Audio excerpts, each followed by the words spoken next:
You sit in a quiet room and notice the stillness. At first, it feels almost wrong. Your mind reaches for something, any sound, any movement, to fill the empty space. The hum of the refrigerator, the faint ticking of a clock, a car passing outside, they all seem louder than they should.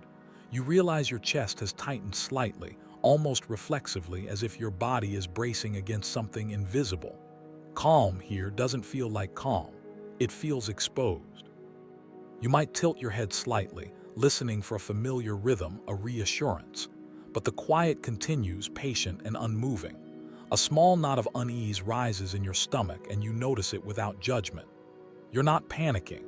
You're just aware of how odd it feels to exist in a space where nothing demands your immediate attention.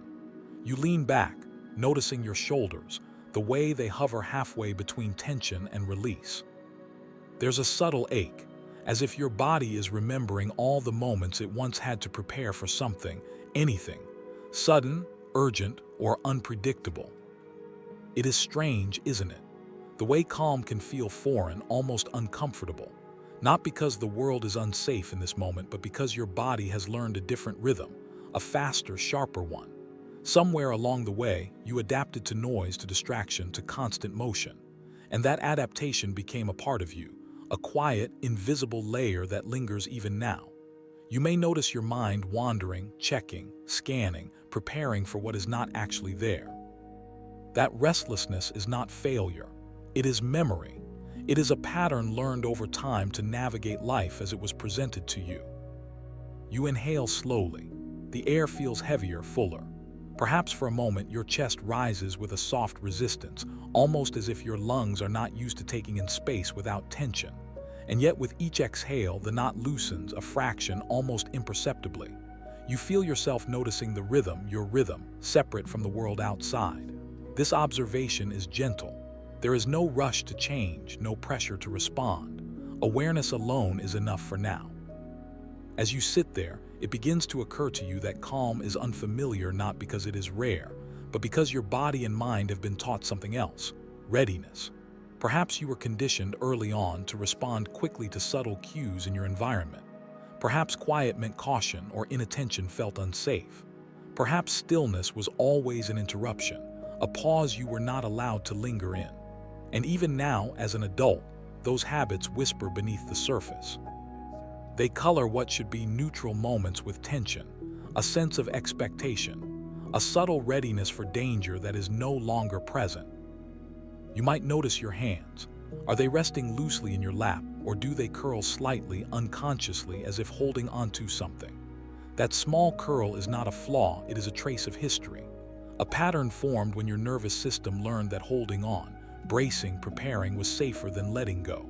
And now, even when you are safe, the body sometimes forgets that it can relax fully.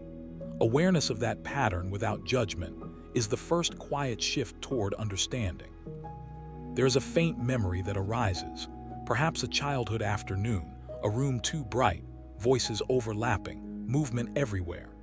You might have sat at the edge of it all, heart racing subtly, noticing patterns, reading intentions, learning which words to speak and which to swallow. The calm you seek now is familiar in retrospect, because it mirrors the unspoken spaces you once longed for but did not allow yourself to occupy. That longing may not have been recognized at the time, but it shaped the way you move through the world, carefully, deliberately, quietly. Notice your posture again. Maybe you can allow your spine to stretch slightly, your shoulders to release incrementally. Let yourself feel the small expansion without demanding more. There is no objective measure of relaxed enough. This is not a practice of perfection. It is a quiet recognition of how you inhabit space and time. For many of us, being calm is not immediately natural, not because it is alien, but because every cell of our body carries instruction from a life spent adapting, surviving, and responding. And those instructions do not disappear instantly. They simply sit beneath awareness, ready to be noticed, observed, reflected upon. In this space, your mind may wander to the questions. Why do I feel uneasy when nothing is wrong? Why does quiet unsettle me? The answer is not a single revelation, but a layered understanding. Patterns of attention, expectation, and vigilance have roots deep in personal history. They were useful, perhaps even necessary at some point. Now, when they appear, they are neither right nor wrong. They are simply traces of how you learn to navigate experience.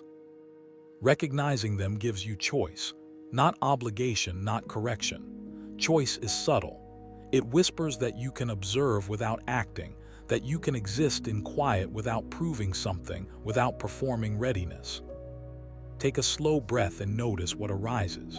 Perhaps there is a twinge of relief, a small relaxation in your jaw, a softening of your brow. Perhaps there is a flicker of resistance, a brief urge to move, to fill the silence with action or thought. Both are valid. Both are parts of you that have learned to coexist. Awareness does not demand the suppression of one over the other. It invites a gentle curiosity, to see, to feel, to acknowledge. You may think about how much energy it has taken to navigate constant stimuli, voices, tasks, obligations, the subtle reading of others' moods. That energy is real. It has shaped your nervous system, your emotional rhythm. So the discomfort of calm is not a deficiency. It is a shadow cast by adaptation. It is the body saying, I am accustomed to a certain tempo, a certain alertness, and now I am invited to step out of it. And the invitation can feel unfamiliar, even slightly disorienting, because the pattern is strong and it has served you well. Imagine yourself leaning into that unfamiliarity, not to conquer it, but to acknowledge it. Each small moment of stillness is a mirror, reflecting a part of your internal landscape you may rarely notice. The quiet is not a void. It is a canvas on which the echoes of your learned patterns appear gently, unobtrusively. Observing them is not the same as changing them immediately. Observation is the first act of self-compassion.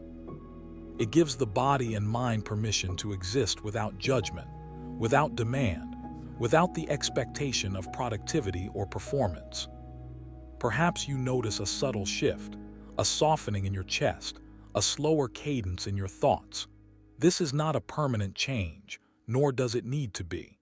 It is a gentle acknowledgement that you can inhabit calm without it erasing who you are, without it invalidating the survival strategies that have served you. The calm is simply another rhythm to explore, a space to witness yourself without pressure. And in this witnessing, there is clarity. You can see that the discomfort, the unfamiliarity, is not a signal of weakness. It is evidence of history. It is the shadow of adaptation, memory woven into your body, mind, and perception. You can meet it without expectation. You can sit with it as one might sit with a quiet stream, observing the movement, noticing the patterns beneath the surface, feeling the gentle current without trying to redirect it. Awareness brings choice. You may choose to remain in this quiet a little longer, to explore it slowly. You may choose to stand and move, carrying the soft reflection of calm with you into the next moment. Either choice is valid. The power lies not in the calm itself, nor in the speed with which you embrace it, but in your capacity to notice, to reflect, to recognize the patterns that shape your experience. As the minutes pass, you might realize that stillness is not a place you are forced into, but a rhythm you can return to. You carry it with you in small increments, an expanded breath, a softened jaw, the gentle release of a shoulder. The calm does not demand performance. It does not require mastery. It simply exists patiently, offering a mirror to recognize the intricate layers of your internal patterns. And in this recognition, there is a quiet relief. Not dramatic, not sudden, but subtle, persistent. A sense that something inside you, your body, your mind, your attention, makes sense. Not everything, not perfectly, but enough to know that the discomfort is meaningful. That the unfamiliarity of calm is a trace of adaptation, a reflection of survival, a silent testament to your resilience. Before we leave this space, allow yourself a small gesture of compassion. Perhaps a hand on your chest, a slow breath in, a soft exhale. There is no right way to do this. There is only the acknowledgement. You are here, noticing, observing, understanding. You are safe. The stillness does not demand anything from you. It simply reflects what has always been present, now visible through your awareness. If you wish, carry this awareness gently into the rest of your day. Let it inform how you notice tension, how you approach moments of quiet, how you allow your body to inhabit space without immediate action. Awareness is not a directive. It is a companion, a mirror, a subtle guide. It gives choice, not obligation. And that choice, soft, patient, deliberate, is a quiet form of self-compassion that you can return to whenever you wish. The unfamiliarity of calm is not a problem to solve. It is a doorway to understanding.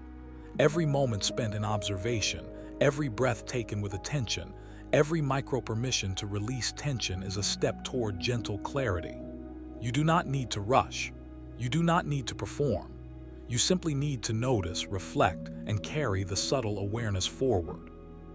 And so, as you rise from this quiet, or as you continue to sit, know that you have seen something important. The patterns that once served you are still there, gently traced in the body and mind. You have recognized them, not with judgment, not with urgency, but with quiet reflection. That recognition is enough.